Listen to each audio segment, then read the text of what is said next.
Nashville's mayor is under investigation for obstructing ICE. Now, you can have a woke mayor who wants to cry and whine in his Cheerios about it, but I'm going to say we're going to stand with the president. We're going to stand with Pam Bondi. We're going to stand with ICE. Heck, I'll go out there and I'll help ICE. What's ICE's message to other blue cities undermining the law? I'm Georgia Howe with Daily Wire Executive Editor John Bickley. It's Thursday, May 29th, and this is Morning Wire.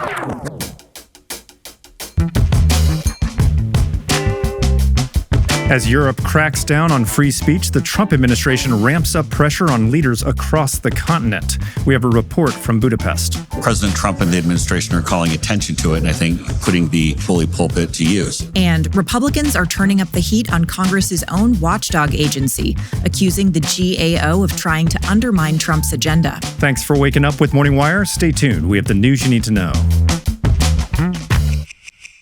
The youth social media mental health crisis dominates headlines. Researchers found teens who spend more than 5 hours a day on their phones are at double the risk for suicidal thoughts.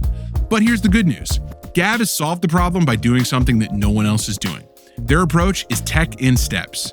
Tech in Steps provides age-appropriate technology through kid-safe devices designed for each developmental stage. Gab products contain no social media or internet apps. Young children benefit from GPS watches with safe zones, tweens enjoy starter phones with monitored messaging, and teenagers access advanced phones with parent-managed apps and quality cameras. Gab offers a thoughtful alternative to adult devices, keeping children socially connected while prioritizing their safety. Gab also works to protect kids from mindless scrolling and harmful online media through innovative features like smart filtration, which flags or blocks high-risk content. Use our code to get the best deals on something that will make parenting easier and give you peace of mind.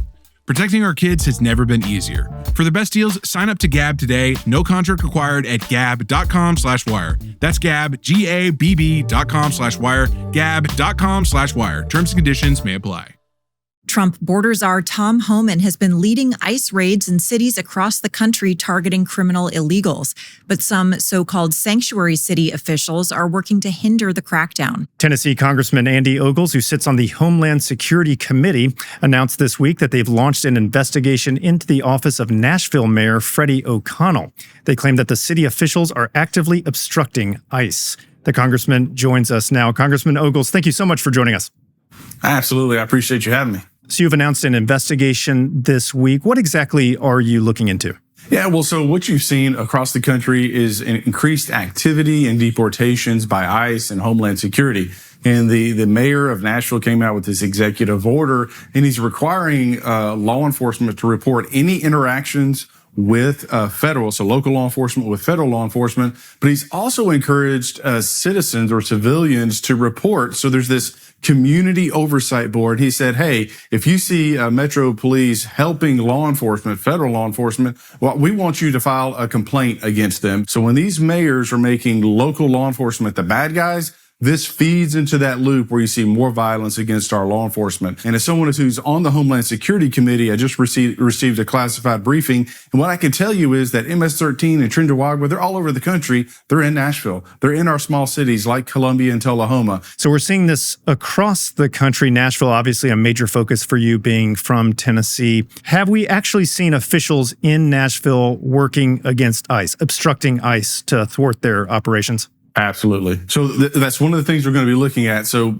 we're looking at the city of Nashville and the mayor to see if there's been actual actions or federal monies that have flowed through the city to illegals. But then also you saw the state rep, Afton Ben, who used her vehicle. She recorded herself and she put it on social media where she was blocking ICE vehicles. We've got our girl squad and we're bullying the ICE vehicles.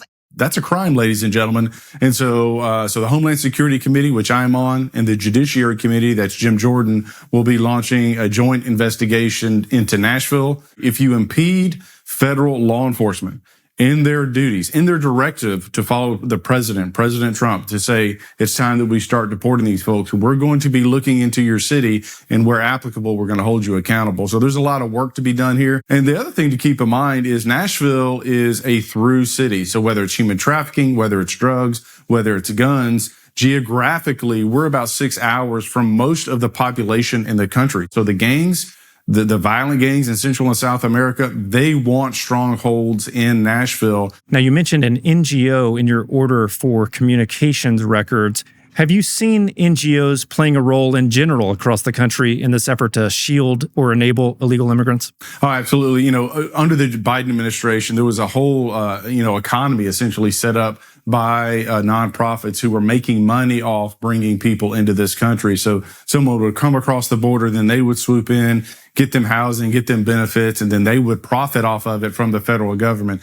President Trump is putting an end to that type of nonsense. And I go back to that classified briefing, which I can't give great detail on, but I can tell you that these gangs are sophisticated. They're in every city in our country. They have very, sophisticated surveillance equipment, tactical equipment. I mean, this isn't just some thug on the street selling drugs.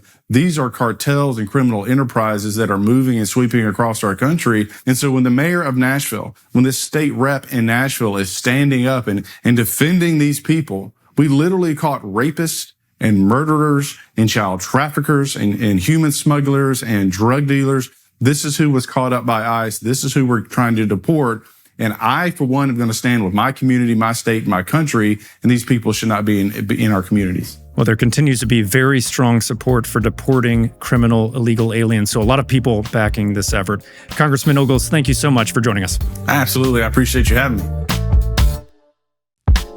Do you have an ancient mattress with a crater in the middle that sucks you in like quicksand, leaving you with throbbing back pain that no amount of stretching can fix? Maybe you've tried flipping it, adding foam toppers, and even sleeping sideways, but nothing helps. If a solid night's sleep keeps eluding you, then you need to check out Helix. Helix improves your nights and keeps you sleeping well all night long so you can wake up each morning ready to be your best self.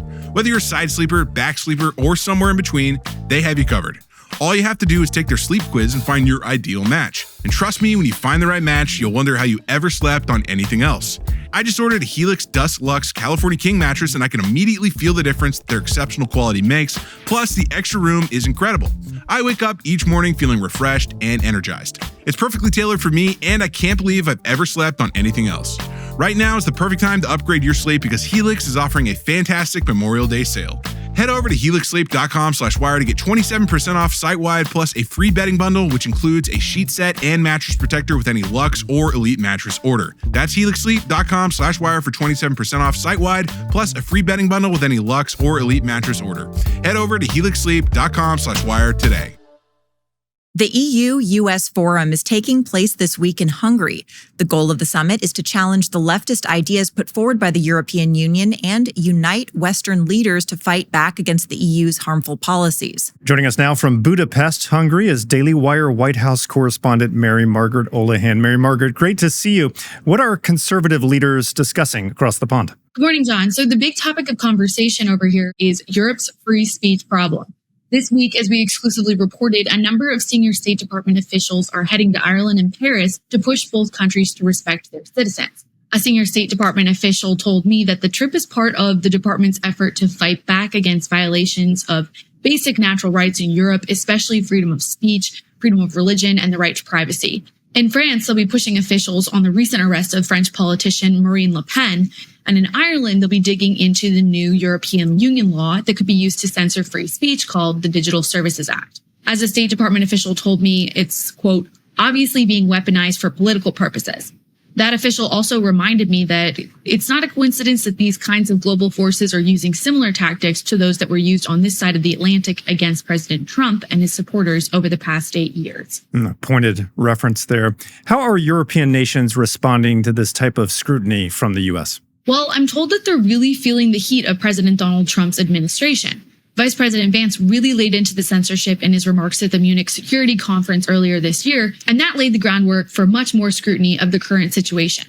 Former Trump senior advisor Jason Miller joined the EU-US summit here in Budapest ahead of the CPAC Hungary 2025, and they really dug into the censorship going on throughout Europe.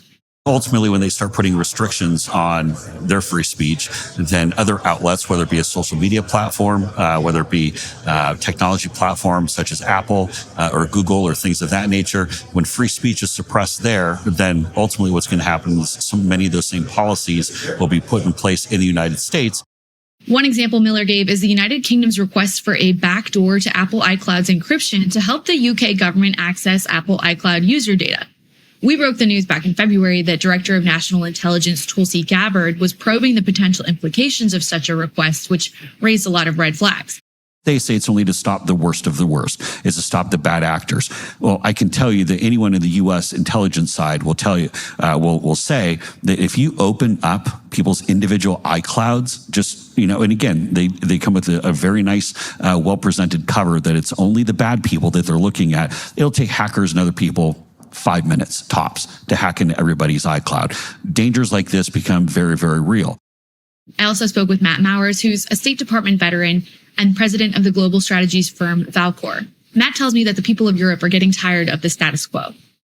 You're seeing election results bear out that Europeans are fed up with the status quo, the bureaucrats in Brussels, the overregulation, the overtaxation, the fact that they're clamping down on free speech. They're doing nothing to address the unchecked migration that's jeopardizing security and jobs.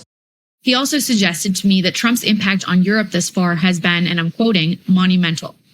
We're seeing it right now play out in the trade relationship that President Trump has been negotiating with the EU, and recent developments that are happening as recently as the last few hours, where they're saying that now by early July, they have a goal of getting a framework in place.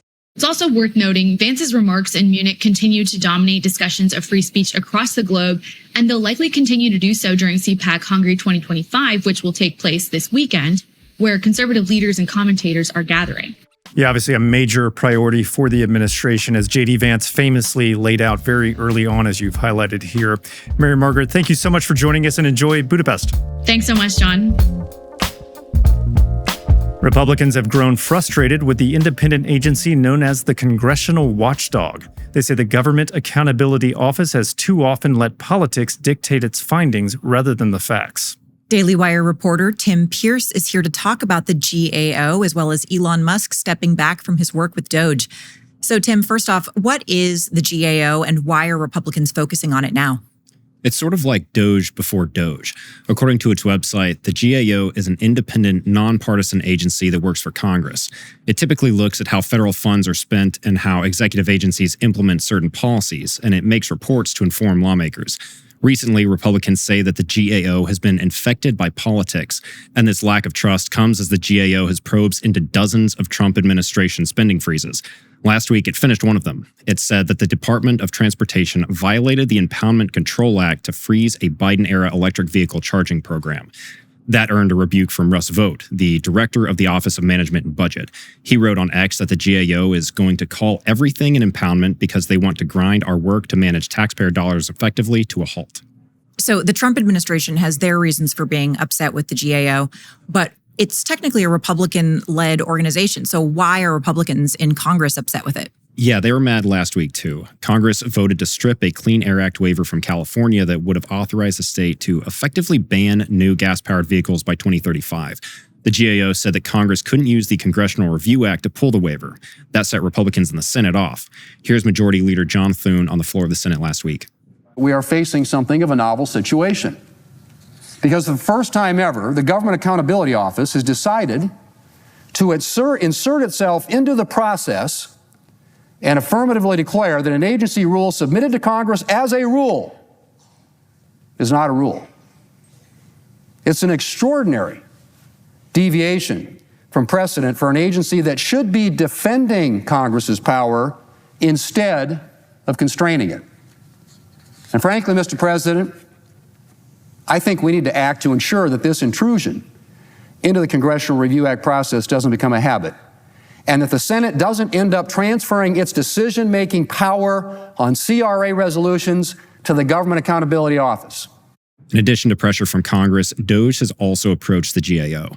The DOGE team wanted to meet with GAO officials about downsizing, but the GAO never gave DOGE access because it is a legislative, not an executive agency. And the GAO may be one of the few agencies that can avoid DOGE. Now, speaking of, Elon Musk said that he was going to be stepping back from his duties at DOGE. What do we know about that? Right, Musk is cutting back the work he's doing for the Trump administration. It's been a rough ride for the world's wealthiest man, from the attacks on his companies to the frustrations of government bureaucracy. This week, Musk seemed somewhat bitter about the political process, especially surrounding the passage of the big, beautiful bill. Here's Musk on CBS Sunday morning.